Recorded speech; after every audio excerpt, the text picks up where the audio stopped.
குரு பிரம்மா குரு விஷ்ணு குரு தேவோ மகேஸ்வரா குரு சாஷாத் பரபிரம்மா தஸ்மை ஸ்ரீ குருவே நமக. ஆஸ்ட்ரோ டிவி ஆதி நேயர்களுக்கு வணக்கம். உங்கள் ஜோதிடர் முருகேசன் பேசுகிறேன். இன்றைய வீடியோவில் மிதனராசிக்காரர்களுக்கு இந்த மே மாதத்தில் என்னென்ன பலன்கள் நடக்க இருக்கிறது என்பதை பற்றித்தான் இன்றைய வீடியோவில் நாம் பார்க்க இருக்கிறோம். தமிழுக்கு விசுவாச வருடம் சித்திரை மாதம் 18ஆம் தேதி முதல் வைகாசி மாதம் 17ஆம் தேதி வரை, ஆங்கில தேதிக்கு மே மாதம் 1ஆம் தேதி முதல் 31ஆம் தேதி வரை.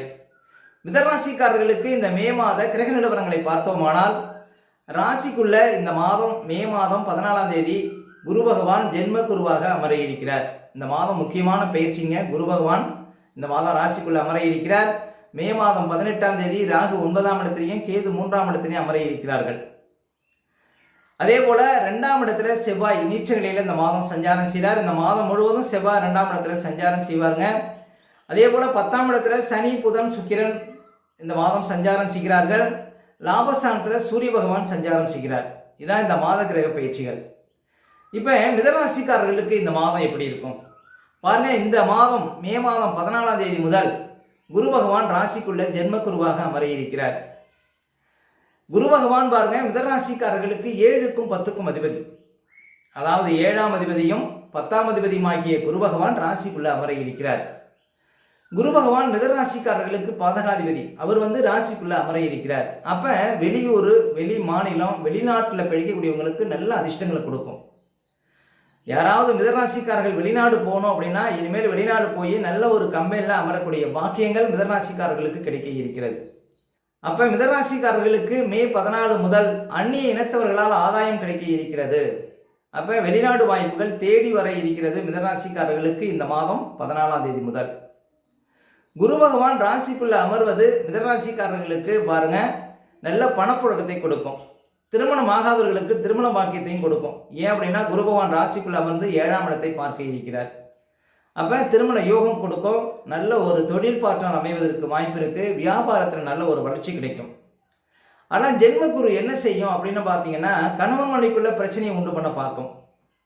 அப்போ மிதனராசிக்காரர்கள் இந்த காலகட்டத்தில் வெளியூர், வெளி மாநிலம், வெளிநாடு சென்று படிக்கக்கூடியவங்களுக்கு நல்ல அதிர்ஷ்டங்கள் உண்டு அப்படின்னு சொல்லலாம். அதே போல் எப்போதும் ஒரு டென்ஷன் இருக்கிற மாதிரி தெரியும். அதாவது முக்கியமாக ராசிக்குள்ள குரு வந்த பிறகு கோபத்தை குறைக்கணுங்க. மிதனராசிக்காரர்கள் அவசரப்படக்கூடாது. நிதானமாக இருந்தால் அதாவது ஜென்ம குருவால் உங்களுக்கு பாதிப்புகள் அதிகமாக இருக்காது அப்படின்னு சொல்லலாம். அதே போல மிதனராசிக்காரர்களுக்கு செவ்வாய் பாருங்க ராசிக்கு 2ஆம் இடத்திலே சஞ்சாரம் செய்து கொண்டிருக்கிறார். இந்த மாதம் முழுவதும் செவ்வாய் 2ஆம் இடத்துல தான் இருப்பார். நல்ல பேச்சாற்றல் இருக்கும். நல்லா ஸ்பீடாக பேசுவீங்க. 2ஆம் இடத்துல செவ்வாய் இருக்கும்போது எதிர்பாராத பணவரவு கிடைக்கும். ஏன் அப்படின்னா மிதனராசிக்காரர்களுக்கு 6க்கும் 11க்கும் அதிபதியாக உள்ள செவ்வாய் 2ஆம் இடத்துல நீச்ச நிலையில சஞ்சாரம் செய்கிறார். கெட்டவன் கெட்டால் கிட்டும் ராஜயோகம். அரசாங்கத்தின் மூலம் உங்களுக்கு ஏதாவது பணம் வரணும்னா அது வரக்கூடிய ஒரு வாய்ப்புகளை கொடுக்கும். வராத பணம் எல்லாம் வந்துருங்க. மிதனராசிக்காரர்களுக்கு 2ஆம் இடத்துல செவ்வாய் நீச்ச நிலையில் இருப்பது என்ன ஒரு விஷயம்னா பேச்சை விடக்கூடாது. பேச்சினால சில சிரமங்கள் இருக்கலாம். பேச்சு விஷயத்தில் கொஞ்சம் கவனமாக இருக்கணும். கண்களில் ஏதாவது பிரச்சனை, பற்களில் ஏதாவது சின்ன சின்ன பிரச்சனைகளை கொடுக்கும். மற்றபடி பாருங்க பண வரவுக்கு குறைவு இருக்காது 2ஆம் இடத்துல செவ்வாய் நீச்ச நிலையில் இருப்பது. அதே போல பாருங்க கேது பகவான் இந்த மாதத்திலிருந்து 3ஆம் இடத்துல சஞ்சாரம் செய்திருக்கிறார். இதுக்கு முன்னால பாருங்க உங்களுக்கு 4ஆம் இடத்துல கேது இருந்தார். இந்த வண்டி வாகன நஷ்டம், வயதான தாய் இருந்தாங்கன்னா அவங்களுக்குலாம் நிறைய மருத்துவ செலவுகள், அதேமாதிரி வியாபாரத்தில் சரிவு, இதெல்லாம் பார்த்துருப்பீங்க. ஆனால் இந்த மாதத்திலேருந்து உங்களுக்கு கேது 3ஆம் இடத்துல அமர இருக்கிறார். மனசில் ஒரு நல்ல தைரியங்கிறது மிதனராசிக்காரர்களுக்கு இந்த மாதத்துலேருந்து வருங்க. உங்களுடைய முயற்சிகள் கைகூடும். நீங்கள் எந்த காரியத்தில் இறங்கி ஒரு காரியத்தை முயற்சி பண்ணுறீங்களோ அந்த காரியம் வெற்றியாக முடியும். ஏன்னா கேது வலிமையான கிரகம். அவர் முயற்சி ஸ்தானத்துக்கு வராரு. உங்களுடைய முயற்சிகள் இனிமேல் வெற்றி பெறும் அப்படின்னு சொல்லலாம். மிதனராசிக்காரர்களுக்கு கேது 3ஆம் இடத்துல இந்த மாதத்திலேருந்து அமர்வது. அதே போல் 9ஆம் இடத்துல ராகு இந்த மாதம் மே மாதம் 18 தேதி முதல் உங்களுக்கு 9ஆம் இடத்துல ராகு அமர இருக்கிறார். வயதான தகப்பனாக இருந்தார்னா அவருக்கு பாருங்க அவருடைய ஆரோக்கியத்தில் கொஞ்சம் கவனம் செலுத்தணும். அவ்வளோதான். அதாவது தந்தையாருக்கு பல விதத்திலும் ஆரோக்கியத்தில் பிரச்சனைகள் வரும். அவ்வளோதான். மற்றபடி பாருங்க 9ஆம் இடத்துல ராகு இருப்பது உங்களுக்கு கெடுவங்கள் இல்லை. 10ஆம் இடத்துல சனி பகவான் தற்போது சஞ்சாரம் செய்து கொண்டிருக்கிறார். மிதனராசிக்காரர்களுக்கு உத்தியோகம் சார்ந்த விஷயத்தில் நல்ல ஒரு மாற்றத்தை சனி பகவான் உங்களுக்கு கொடுப்பார். ஏன் அப்படின்னா மிதனராசிக்காரர்களுக்கு சனி பகவான் 8க்கும் 9க்கும் அதிபதிங்க. பாக்கியாதிபதி சனி பகவான் உங்களுக்கு 10ஆம் இடத்துல சஞ்சாரம் செய்கிறார். 2027 ஜூன் வரையும் உங்களுக்கு சனி 10ஆம் இடத்துல சஞ்சாரம் செய்வார். அப்போ நீண்ட காலமாக வேலை இல்லாதவர்களுக்கெல்லாம் வேலை கிடைக்கும் அப்படின்னு சொல்லலாம். மிதனராசிக்காரர்களுக்கு உத்தியோகம் சார்ந்த விஷயத்தில் பாருங்கள் நல்ல ஒரு முன்னேற்றம் இருக்கும். இன்னும் சொல்ல போனால் சனிக்கு வீடு கொடுத்த குரு உங்கள் ராசிக்குள்ளே தான் இருக்கிறார். அப்போ தலைமை பொறுப்புகள் தேடி வரும் மிதனராசிக்காரர்களுக்கு. நீண்ட காலமாக உயர் பதவி இல்லாதவர்களுக்கு எல்லாமே உயர் பதவி கிடைக்க இருக்கிறது. ஒரு 100 பேருக்கு 1000 பேருக்கு 1,00,000 பேருக்கு தலைமை தாங்கக்கூடிய தகுதி கிடைக்குங்க மிதனராசிக்காரர்களுக்கு 10ஆம் இடத்துல சனி சஞ்சாரம் செய்வது. அப்போ சனி பகவானால் நல்ல ஒரு மாற்றத்தை நல்ல ஒரு முன்னேற்றத்தை பாருங்க மிதனராசிக்காரர்கள் பார்க்க போறீங்க. முக்கியமாக சொந்த தொழில் வியாபாரம் இதில் பாருங்க நல்ல வளர்ச்சி கிடைக்கும் மிதனராசிக்காரர்களுக்கு. அதே போல உத்தியோக ரீதியாக நல்ல ஒரு மாற்றம் இருக்கும். உத்தியோகத்தில் நல்ல ஒரு அதிர்ஷ்டத்தை பார்க்க முடியும்.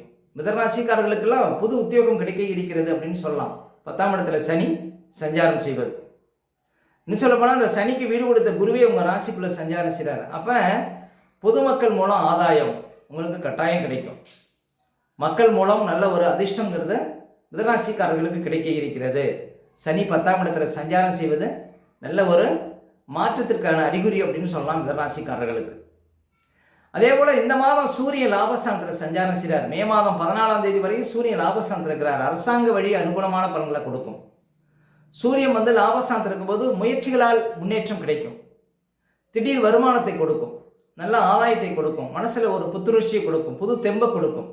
அப்போ லாபஸ்தானத்தில் சூரியன் இருப்பது சில பிரச்சனைகளுக்கு தீர்வு கிடைக்கும். அப்போ போன மாதம் ஆகாத சில காரியங்கள்லாம் இந்த மாதம் வெற்றிகரமாக நடந்தேருங்க சூரிய லாபஸ்தானத்தில் சஞ்சாரம் செய்வது. அதே போல் புதன் பகவான் உங்கள் ராசிக்கு அதிபதி புதன் பகவான் மே மாதம் 6ஆம் தேதியிலிருந்து லாபஸ்தானத்தில் அமர இருக்கிறார். அப்போ மே மாதம் 6ஆம் தேதியிலிருந்து மே மாதம் 23ஆம் தேதி வரையும் உங்கள் ராசிக்கு அதிபதி லாபஸ்தானத்தில் இருப்பார். அப்போ இழுபறியாக இருந்த காரியங்கள்லாம் நடக்கும். லாபத்துக்கு குறைவு இருக்காது. திடீர் லாபத்தை கொடுக்கும். எதிர்பார்த்த விஷயங்கள் நன்மையில் முடியும். அப்போ நல்ல ஒரு மாற்றத்தை கொடுக்கக்கூடிய மாதமாக இந்த மாதம் விளங்குங்க மிதனராசிக்காரர்களுக்கு. லாபஸ்தானத்தில் உங்கள் ராசிக்கு அதிபதி சஞ்சாரம் செய்வது நல்ல லாபம் திடீர் முன்னேற்றம் கொடுக்கும் அப்படின்னு சொல்லலாம். அதே புதன் விரயஸ்தானத்துக்கு வராரு இந்த மாதம். அதாவது மே மாதம் 23 தேதி பிறகு உங்கள் ராசிக்கு அதிபதி விரயஸ்தானத்துக்கு வராரு. விரயஸ்தானத்துக்கு வந்தாலும் பாருங்க உங்களுக்கு சுப செலவுகளாக வரும். அந்த எந்த செலவுகள் வந்தாலும் சுப செலவுகளாகவே வரும் அப்படின்னு சொல்லலாம் மிதனராசிக்காரர்களுக்கு.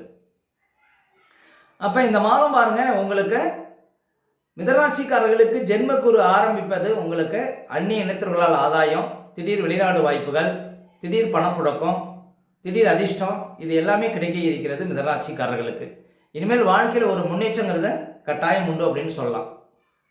அதே போல் சனி பகவான் 10ஆம் இடத்துல சஞ்சாரம் செய்வதும் நல்ல ஒரு மாற்றத்திற்கான ஒரு நேரம் அப்படின்னு சொல்லலாம் மிதனராசிக்காரர்களுக்கு.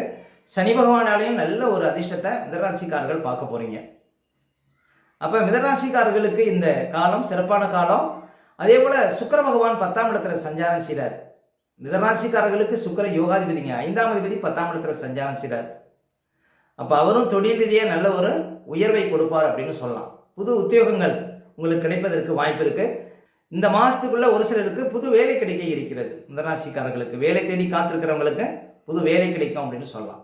அடுத்து மிதனராசிக்காரர்களுக்கு சந்திராஷ்டமம். இப்போ மிதனராசிக்காரர்களுக்கு இந்த மாதம் எந்த தேதிகளில் சந்திராஷ்டமம் வரும் அப்படின்னு பார்த்தீங்கன்னா இந்த மே மாதம் 17, 18, 19 இந்த தேதிகளில் உங்களுக்கு சந்திராஷ்டமம் இருக்குங்க. இந்த தேதிகளை மட்டும் கொஞ்சம் கவனமாக இருக்கணும். சந்திராஷ்டம தினங்களில் தான் நம்முடைய உடல்காரகன் மனோகாரகன் என்று சொல்லக்கூடிய சந்திரன் 8ல் மறையும் பொழுது நம்ம உடல் ரீதியாகவும் மன ரீதியாகவும் அந்த நாட்களில் பாதிப்படைவோம். அந்த நாட்களில் தாங்க இந்த பதட்டம், படபடப்பு, தெளிவில்லாத நிலை, மனக்குழப்பம் இதெல்லாம் கொடுக்கும். அதனால தான் சந்திராஷ்டம தினங்களில் புது முயற்சிகள்லாம் தவிர்க்கணும். அதே போல் வண்டி வாகனத்தில் செல்லும்போது பாதுகாப்பு கவசங்கள்லாம் கண்டிப்பாக அணியணுங்க. மற்றவங்கள்ட்ட பேசும்போதெல்லாம் ரொம்ப நிதானமாக பேச வேண்டிய நாள் பார்த்தீங்கன்னா இந்த சந்திராஷ்டம தினங்கள். அதனால் சந்திராஷ்டம தினங்களை அனுசரிங்கள், வாழ்க்கையில் வளம் பெறுங்கள். மேலும் மிதனராசிக்காரர்களுக்கு இந்த மாதம் எந்த தேதிகளில் பணப்புழக்கம் ரொம்ப சிறப்பாக இருக்கும் அப்படின்னு பார்த்தீங்கன்னா மே மாதம் பாருங்கள் 1, 2, மே 6, 7, மே 13, 14, 15, 16, 17, அதே போல் மே 22, 23, 24, 25, 26, மே 29, 30 இந்த தேதிகளில் உங்களுக்கு நிறைய பணப்புழக்கத்தை கொடுக்கும். ஓகே, இந்த வீடியோ பிடிச்சிருந்தா ஒரு லைக் கொடுங்க. உங்கள் கருத்துக்களை இருக்கிறோட கமெண்ட்ஸில் பதிவிடுங்க. நம்ம பல வீடியோ கொடுக்க இருக்கிறோம். நம்ம சேனலை சப்ஸ்கிரைப் பண்ணுங்கள். பக்கத்தில் வர பெல் சிம்பலை கிளிக் பண்ணுங்கள். நன்றி மேடம்.